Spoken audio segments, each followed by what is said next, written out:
Hey, Vincenzo Gianni. New update to the video blogs, or whatever you want to call them. 12:39 Thursday, August 1st. Um, Yesterday, the 31st of July, was another baby appointment. I believe it was appointment number 7. It was scheduled for July 31st at, I think it was 4:30 p.m. I had to miss it. I didn't have a choice. I don't have a car. The last appointments, putting 6,000 miles on my car since March, since the baby was presented to me with a pregnancy. I've been, driving down there left and right, as you see on my Facebook, as you see on Twitter, as you see on Instagram, as you see on anything that I do social media wise. Like, I'm not afraid to live life and be out here, because most won't. It helps if it helps other people, then I just keep doing it, I suppose. But I got some texts this afternoon from mother to my child, and actually emails and texts, and I didn't respond. I was painting all day at the county till about 4. And then I came home, took a shower, had to go pick up my best friend because I was using her truck. But I didn't respond to him. Matter of fact, I didn't really respond to a lot of people today, or yesterday, should I say, because today's August 1st. But anyway, I ended up receiving the worst news any new father could possibly receive, I guess. I mean, I don't know how all the rest of these fathers out here think, but everybody knows how dedicated I am to being a part of the pregnancy and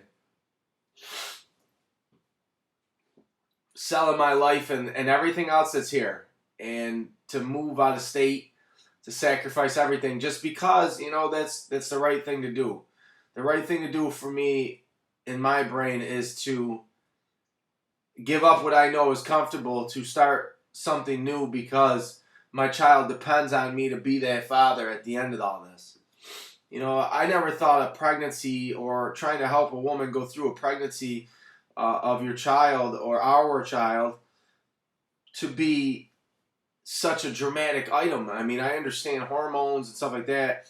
I mean, I can't understand them fully because I'm not the one going through them, but I would never, no matter what hormones I had in my system, no matter what a certain item in my life was producing for me, I couldn't just eliminate the other party.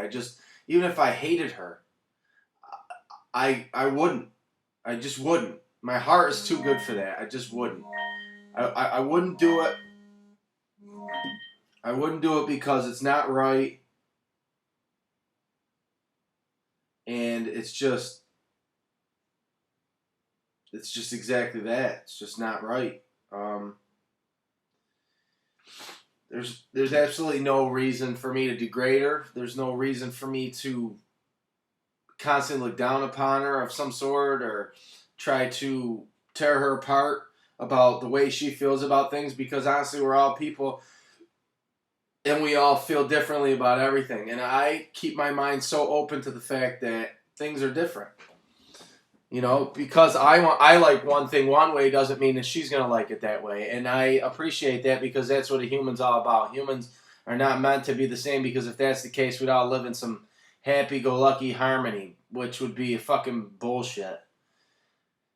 But because I didn't respond,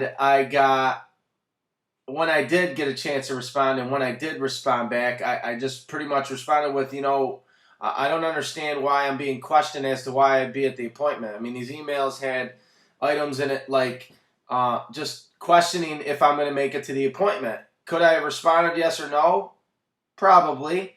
I said, but I didn't feel it was necessary for me to respond. It's not It wasn't a dire need. I mean, if I'm going to be there, I'm going to be there. If I'm not, I'm going to not. And why is it all of a sudden important? For the past 5 months, going on 6 months, it's never been important if I made it to an appointment. As we noticed on July 3rd, I was told I could come down there. Next thing you know, I'm sleeping in my car. I mean, I understand that things happen, but I mean,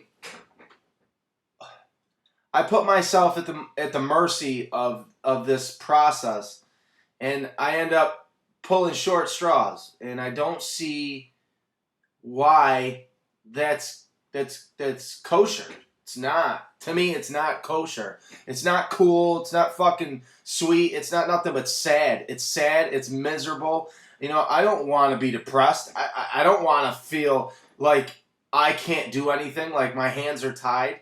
I don't want to sit at fucking home and do nothing. I look for jobs, but if you've ever had any type of depression in your life, you really have no ambition to do so. I mean, I've put in 30, 40 applications, if not more, and I still am. I try to do it as best I can from up here down south. Not even up here. I'm even putting applications in up here as to why, and I'm befuzzled as to why I don't get any callbacks. I even call these places. I follow up with them, and I'm still not understanding where I'm not qualified for 90% of work up here. I mean, I'm a jack of all trades. I can do anything. My resume is stacked. It makes no sense. It really makes no sense as to, like, I was put here for a reason. To maybe I wasn't appreciating certain things in my life when I had a job. Maybe I wasn't appreciating my car enough. I don't really know. I'm not. I don't know. I don't know. Life is, is spontaneous for me. I know that it hurts my feelings to know that because I didn't respond in a timely fashion and I didn't give her the answer she wanted, she has now told me I'm not welcome to come to any more appointments. And that she'll take her mom with her instead because I'd rather go for ice cream, which I posted on my Facebook, like, clearly after the appointment was already over. And if she listened and knew that I had no vehicle, there's no way for me to even get down there. There's no way for me to get down there. Like, I can't snap my fucking fingers and I'm there, or I would. So I wanted to try and just make my day a little better, and I wanted to go for ice cream. So I posted on Facebook that, who wants to go for ice cream, even if they have kids. I got a little extra money, a little bit, enough to get ice cream for me and a friend or a couple of people maybe. And I wanted to go. Maybe somebody could pick me up and we could go for ice cream. Is it so bad that I want to make my day a little better than it started off? I mean, what the fuck? I mean, seriously. And I got that thrown in my face. That I would rather go out for ice cream in New York than to be down at my daughter's appointment. It didn't matter any other time. I mean, in July, she didn't even give me the appointment dates till the day. I mean, I don't understand. I called this girl 52 times in a row, acted all obsessive craziness just because I wanted details for my daughter's appointment because I'm throwing up outside of her fucking house on the phone with my father because I'm so upset that I missed one appointment. One minute appointment in an entire pregnancy. I'm from out of state, 600 miles away. I missed one appointment. This is the second appointment I've ever missed since fucking March. I have no car now. The car's broken down. I can't fix it. I've tried. I tried for 2 weeks. And I had to suck it up and bring it to a garage. I don't even know how I'm going to pay for it to get out of there. I'm doing the best I can. I'm trying to buy and resell stuff just so I got money to live on right now. I'm trying to get a job. I mean, shit, it's not as easy as you think it is. I mean, it might be easy for some average Joe or even somebody other than me to get a job. I'm not certain as to how that works. You don't think it frustrates me either? Are you fucking crazy? This is nuts. Nuts. I haven't been without work in over 15 years. I've always had a job. I've always provided for myself. This is the first time ever thinking about being on county. County assistance is not something I should be on. I've been told by everybody down there, like, what the hell's going on? And I said, well, you tell me, because I don't even know. But I've been told that I'm not welcome at any of the appointments anymore because of that. And then she said she did the unspeakable, and it was to tell me that she'll let me know when my daughter's born. Listen, I'm down and out as it is. Why take the one thing that I've been so focused on as an ADHD child? I have not lost focus of this kid since the day she said she was pregnant. Why would anybody, I don't care if you're fucking Charles Manson, why would you take that away from me?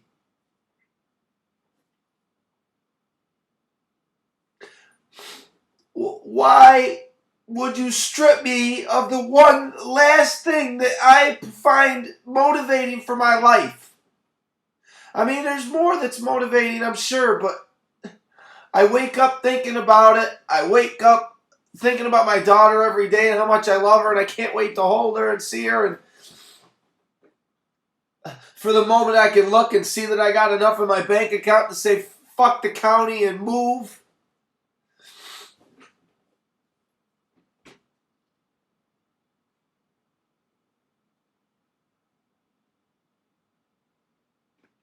This child is the number one thing I've ever wanted in my life.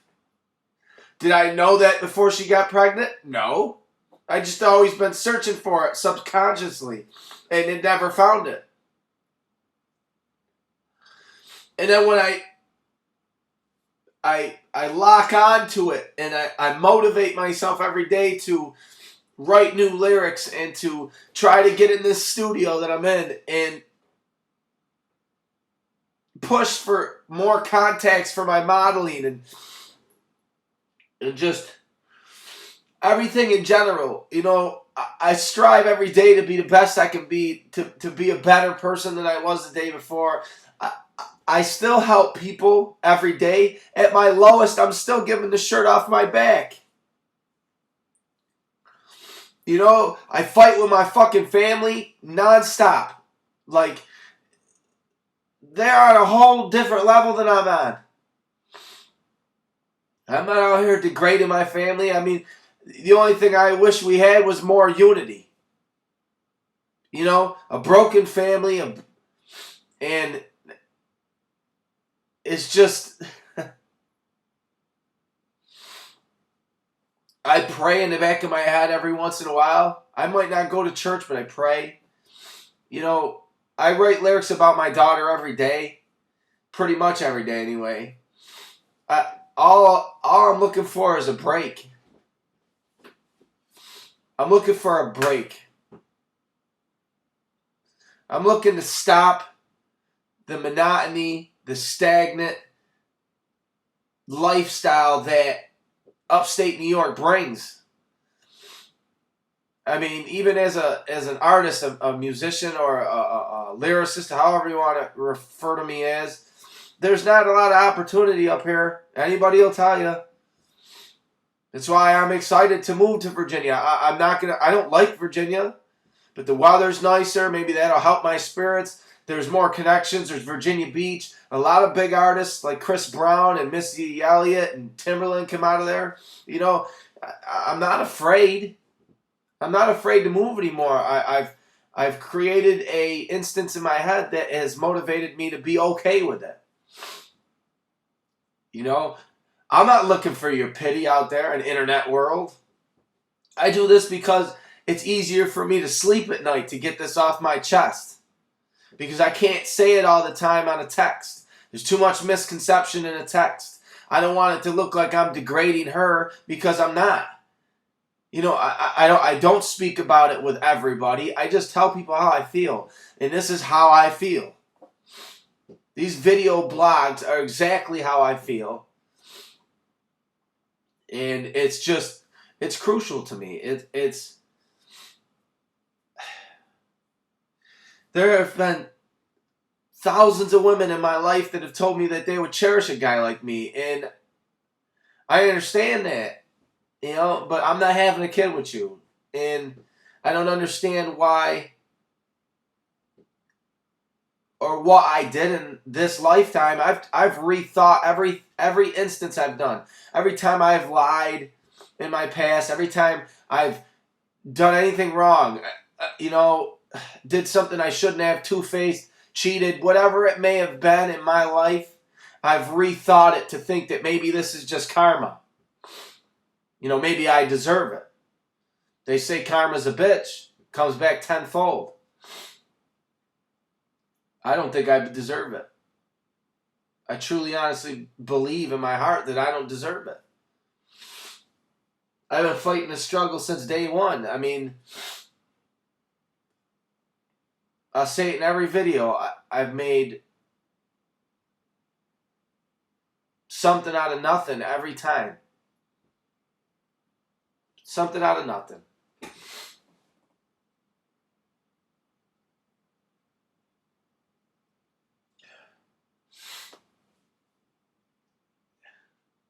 Every day I strive for another solution to the problem. I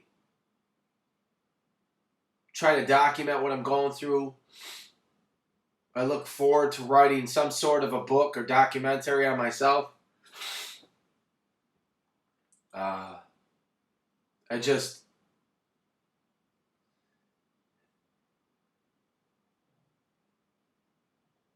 I'm just not,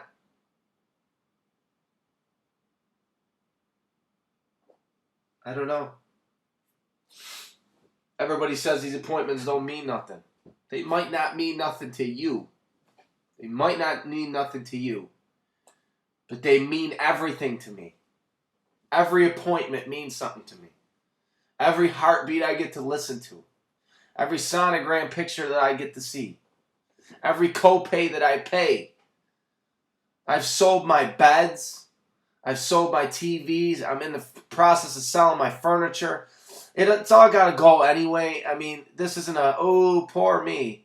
But the point is that, you know, I'm giving away everything. By choice. I'm selling everything by choice because I want to be there. It's just devastating to have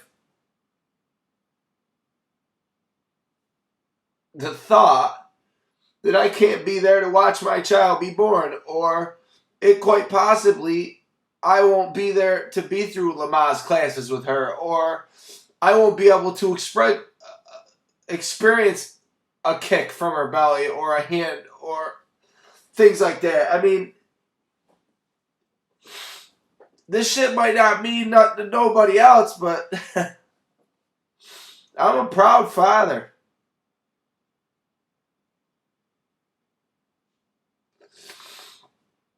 I'm proud to be a dad.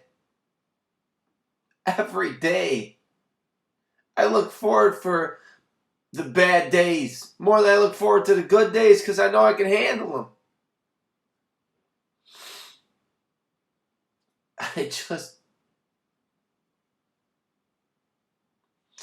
I wish I could get a break. You know,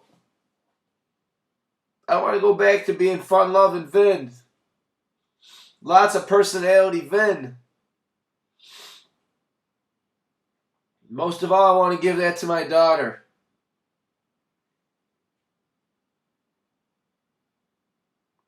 And if my daughter could hear me now, I'd tell her I love her and that daddy's on his way and that I'll never give up trying. I never. That's my word. Never. I'll be the best dad you ever have, little goose. And I love you. I'm sorry I wasn't able to make some of these appointments. Life has a funny way of redirecting us, I suppose. I just...